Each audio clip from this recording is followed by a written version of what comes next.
మన VVIT university absolute discipline, absolute education.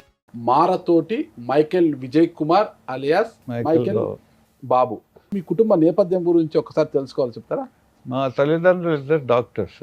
తల్లి పేరు రత్నమ్మ, డాక్టర్ రత్నమ్మ. తండ్రి పేరు డాక్టర్ రత్నరాజ్. మీకు వైఎస్ కుటుంబానికి ఉన్న బంధుత్వం ఏంటి అసలు? మా అమ్మ తమ్ముడే YS Rajareddy. Okay, YS Rajareddy గారు మీ మేనమామ గారు.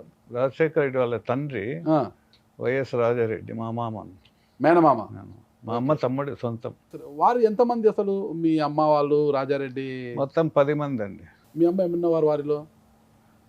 Second daughter. సెకండ్. రాజారెడ్డి గారు 4th సన్. అక్క అంటే రాజారెడ్డి గారు అక్క కుమారుడు, రాజశేఖర రెడ్డి గారికి మేనత్త కుమారుడు. మీరు ఇంకా చాలా దగ్గర బంధుత్వం మీరు. అయితే ఎవరికి కూడా రాష్ట్రంలో కావచ్చు, మీ జిల్లా వరకు ఏమైనా తెలిసేవని, బయట ప్రాంతాల వరకు ఎవరికి కూడా తెలియదు అనమాట. అంత పెద్ద కుటుంబంలో జన్మించారు. తల్లిదండ్రులు ఇద్దరు కూడా డాక్టర్లు కదా. అసలుకి మీరెంతవరకు చదువుకున్నారు అక్కడ అసలు? నేను బీకామ్ వరకు. బీకామ్ వరకు అక్కడ జమ్మలమడుగులోనే, వెంకటేశ్వర యూనివర్సిటీ. అసలు మీ తల్లిదండ్రులకు మీరెంతమంది సంతానము? మేమిద్దరం. మీరు? మా అన్న అన్నారు. మీ అన్న ఏం చేస్తున్నారు? మా అన్న ఇప్పుడు అపోలో హాస్పిటల్లో ENT సర్జన్. ENT surgeon. మీ వయసు ఎంత సార్? నాది 70 దాటేనండి. 70 దాటింది అంటే మీ అన్నకు కూడా 75 దాటింటాయి. 74 అట్లా ఉంటాయి. 74 వయసులో కూడా ఇప్పటికీ ఇంకా వర్కింగ్ లో ఉన్నారన్న. ఈస్ వెరీ ఫేమస్ అండి, మంచి doctor. Okay, ENT. EC Vinay Kumar అంటే. ఓకే, ఒక్కసారి చెప్పాలంటే రాజారెడ్డి గారి మేనల్లుడు, ఇద్దరు డాక్టర్ల కుమారుడు మీరు. తల్లిదండ్రులు ఇద్దరు డాక్టర్లు, మీ అన్న కూడా డాక్టర్లు. కానీ ఇంత మంచి కుటుంబం, ఇంత పెద్ద కుటుంబంలో జన్మించిన మీరు అసలు ఒక గ్రాడ్యుయేట్. మీరు అప్పట్లోనే ఒక గ్రాడ్యుయేట్ అంటే చిన్న చదువు కదా అప్పట్లో, చదువు అంటే గిన. ఒక ఫ్యాక్షనిస్టుగా ఎలా మారిపోయారు అప్పట్లో మీరు? అసలుకి అందుకు దారి తీసిన కారణాలు ఏంటి అసలు? యాక్చువల్గా నాకు చిన్నప్పటి నుంచి పూర్ పీపుల్ అంటే చాలా ప్రేమ అనమాట. సో ఎందుకు పేదలంటే మీకు ప్రేమ? అక్కడ మా పేరెంట్స్ మిషనరీ డాక్టర్స్ కదా.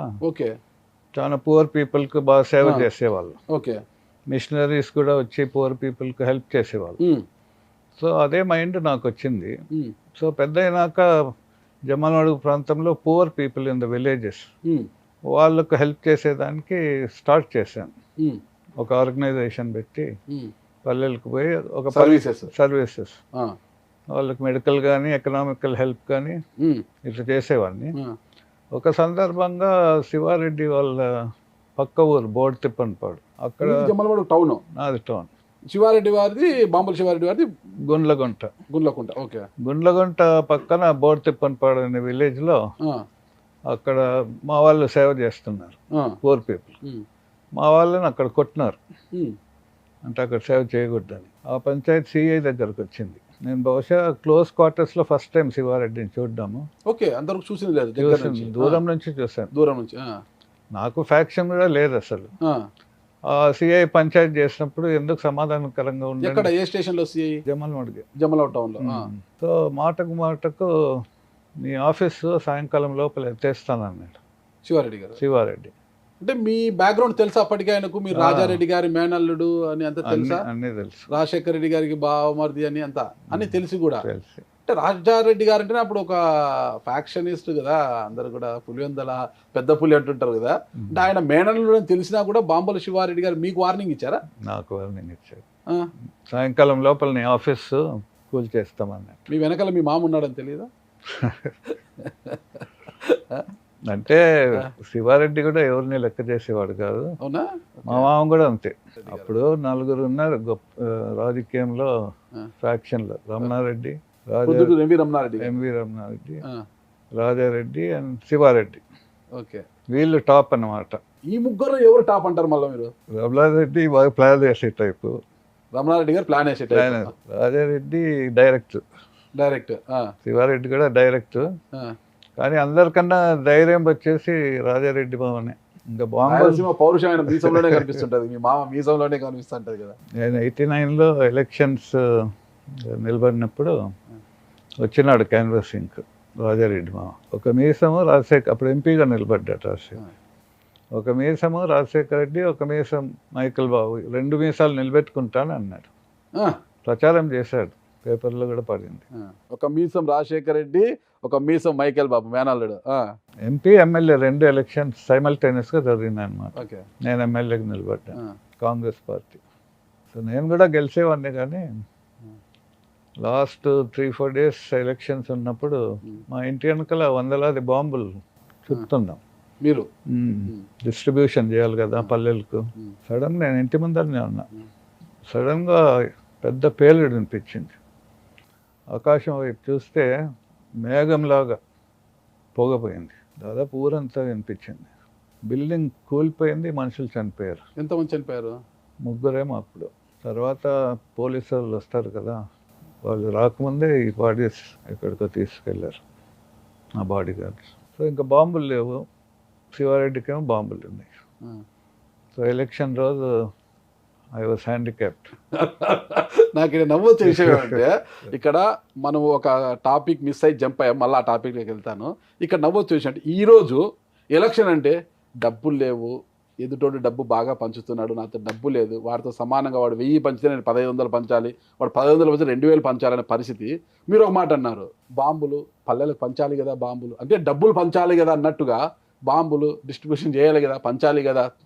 బాంబులు పేలిపోయాయి, నా దగ్గర బాంబులు లేవు, శివారెడ్డితో బాంబులు ఉన్నాయి అంటే, నా దగ్గర డబ్బులు లేవు, శివారెడ్డితో డబ్బులు ఉన్నాయన్న ఈజీగా చెప్తున్నారు. అసలు ఇది అనుకోవడానికే కొంత భయంగా ఉన్నప్పటికీ కూడా, వినడానికి కొంత భయానకంగా ఉన్నా కూడా కొద్దిగా నవ్వు పుట్టించే అంశం కాదంటారు ఇది. అంటే ఆ దినాల్లో బూత్ క్యాప్చరింగ్, ఎవరిది పై చేస్తే బూత్ క్యాప్చరింగ్ చేసేవాళ్ళు, ఓట్లు గుద్దుకుండేవాళ్ళు. అంటే ప్రజాబలం కాదు, బూత్ క్యాప్చరింగ్ ఎవరు ఎక్కువ చేయగలిగితే వాళ్ళదే విజయం. ఇరు వర్గాలు నాయకులు ఏం చేస్తారంటే వాళ్ళ వర్గాలకు బాంబులు ఇస్తారు, ఓకే, ప్రొటెక్షన్ కోసం. వీళ్ళ దగ్గర బాంబులు ఉన్నాయి, వాళ్ళ దగ్గర బాంబులు ఉన్నాయి అంటే గలాటలు ఎట్లా జరుగుతాయి? ఓకే, జరిగినా ఎవరి దగ్గర ఎక్కువ బాంబులు ఉంటే వాళ్ళదే పై చేయవుతుంది, వాళ్ళే రిగ్గింగ్ చేసుకుంటారు. అంటే మీ ఇంట్లో ఒక కుటీర పరిశ్రమ ఉండింది బాంబులు చుట్టడానికి? అట్లేం లేదు, కానీ బాంబ్ మ్యానుఫ్యాక్చరర్స్ తో పిలిపించాం. ఎక్కడి నుంచి పిలిపించేవాళ్ళు? వాళ్ళు అక్కడ ఆర్లగడ్డ ఏరియా నుంచి వచ్చారు. ఒక్కసారి మనం వెనక్కి వెళ్తాము. మీరు అన్నారన్నమాట, సిఐ పంచాయతీ పెట్టాడు అంటే మా వాళ్ళ మీద దాడులు చేశారు, ఆ విషయం పైన సిఐ జమ్మలమడుగులో పంచాయతీ, అప్పుడు నేను క్లోజ్గా శివారెడ్డిని చూశాను అన్నారు కదా, అప్పుడు ఏం జరిగింది? అప్పుడు ఇంకా ఈవినింగ్ లోపల నీ ఆఫీస్ ఎత్తేస్తానన్నారు కదా. సరే మరి నేను ఆఫీస్లోకి పోయి ఆలోచన చేశాను, సాయంకాలం వస్తాడేమో, అందుకని ఈ 10 పల్లెలు ఉన్నారు కదా నేను సేవ చేసేవారికి, వాళ్ళకు చెప్పంపించు. ఆ దినాల్లో ఫోన్స్ కూడా లేవు, మోటార్ సైకిల్స్లో పోయి చెప్పారు. సాయంకాలం లోపల పల్లెల నుంచి జనాలు ఈటకొడలు ఏటకొడలు ఈటలు పట్టుకొని కోబలి మద్దతుగా బస్ స్టాండ్లో బస్సు దిగి కోబలి కోబలి కోబలి అని వచ్చారు. కోబలి ఈ వర్డు సినిమా కాకి సినిమాలో చూశాను నేను, దేంట్లోనో ఈ వర్డ్ విన్నాను. కోబలి అంటే చంపాలని. ఇదంతా చూసేందుకు శివారెడ్డి ఎవరిని చంపాలని? శివారెడ్డినే, ఆయనే కదా నాకు థ్రెట్. సో ఈ జనాలు వచ్చేందుకు ఇంకా పోలీసు వాళ్ళు అలర్ట్ అయిపోయారు. డిఎస్పీ రోడ్ మీదకి వచ్చాడు. పేరు గుర్తుందా ఆ రోజు డిఎస్పీది? గుర్తులేదండి, రాజరత్నమ్మ అనుకుంటా. తర్వాత శివారెడ్డి వాళ్ళు వాళ్ళ మనుషులను పిలుచుకొచ్చారు. దేవగుడి, అప్పుడు దేవగుడి శంకరెడ్డి వీళ్ళందరూ శివారెడ్డి మనుషులు, అంటే ఇప్పుడు ఆదినారాయణ రెడ్డి. సో వాళ్ళు అట్లా తోలిచ్చారు.